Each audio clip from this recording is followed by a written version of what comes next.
While we will not be reinstating a broad mask mandate at this time, we should all be prepared that we may need to resume a requirement for mask wearing in indoor public spaces if a new variant of concern emerges.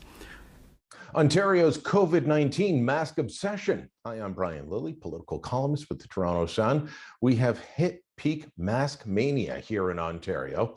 This after Dr. Kieran Moore, the Chief Medical Officer of Health, not only refused to bring in mandatory masking when he held his latest update on Monday, but also because the man left the country, went to the Dominican Republic, and dared to take off his mask while answering media questions. Don't you know you're supposed to keep your mask on for 2 weeks after you get back into Canada? Oh, the horrors. I mean, never mind the fact that Justin Trudeau has done this multiple times. How many times has he left the country with this rule in place? And then when he's speaking, he's taking off his mask just like Dr. Moore did. Dr. Moore, by the way, more than 6 feet away from other people. I know, I was in the front row, by the way, not wearing a mask. More on that in a moment. Dr. Moore is being chased and hounded by media for not bringing in the mask mandate and taking off a mask while answering questions. He wore it into the news conference room. He wore it out of the news conference room. He wore it in the hallways of the Queen's Park Legislature. But that is not good enough. How dare he? And how dare he take a vacation? This is mask mania. It's also showing up in the fact that for the last 2 days, I've been trending on Twitter. Why? As I mentioned, I sat in the front row and I asked the doctor a question and I wasn't wearing a mask, which, by the way, is following the official rules, the official public health guidance. Yes, masks are recommended. They're not mandatory. I've had 3 shots. I've had COVID. I've tested negative recently. I'm fine.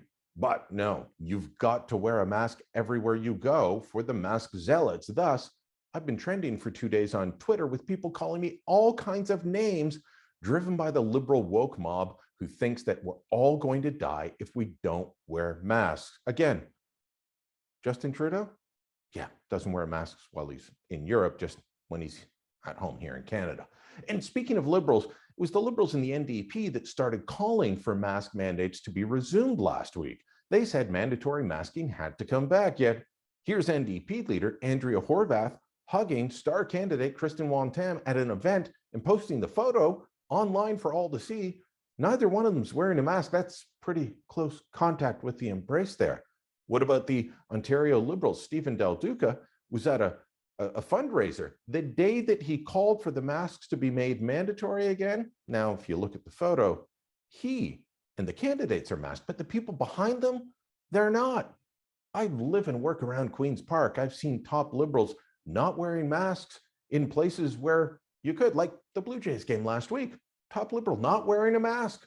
I don't care. So I'm not going to say who it is, but the Liberal response is, well, we only want them where they're actually necessary, where people have to go, like pharmacies and grocery stores.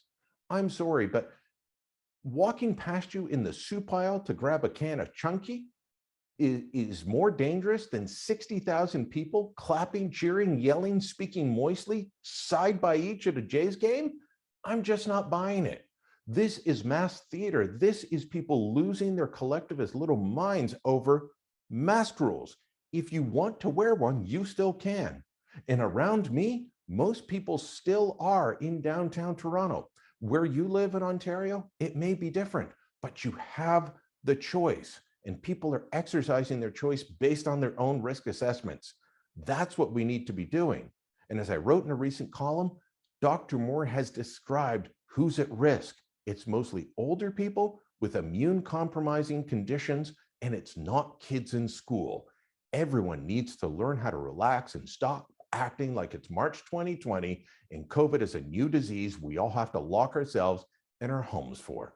Let me know what you think. Drop a comment down below, share this on social media, and don't forget, subscribe to our channel.